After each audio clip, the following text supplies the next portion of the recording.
Ka nisur asfalti elektoral, ndodhemi nga rrugët më kryesore në qytetin e Vlorës, në rrugën Hasan Kushta, ndryshe e njohur si Albano dhe Romina.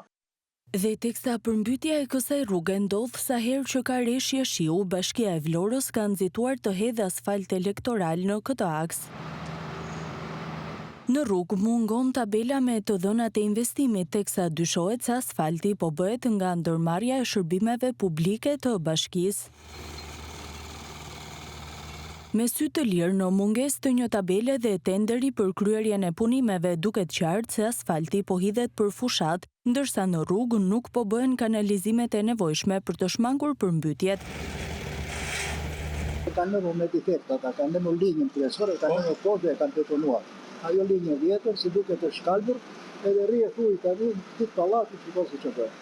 Sa ka shpërthyer të shikoj këtu, këto garazhin mbrapa, këto garazh në zhrash me ujë. Garazhe, dyqani andej plote. Punimet në këtë periudhë kanë shkaktuar kaos në rrugë, duke e penalizuar edhe bizneset në zonë. Të ndëmanuara fare, kanë bërë gropa dhe duhet bërë urgjent.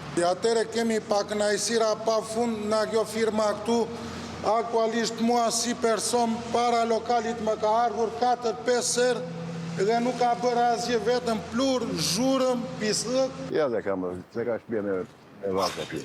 Ka ditë kanë. Ka ditë që të përgëtë një muaj ka. Në lidhje me këto shqetësime jashtë kameras, Zambak Selmani, drejtor në Drejtorinë e Infrastrukturës dhe Investimeve Publike në Bashkinë Vlorë, tha se situata është nën kontroll dhe punimet do të përfundojnë brenda javës.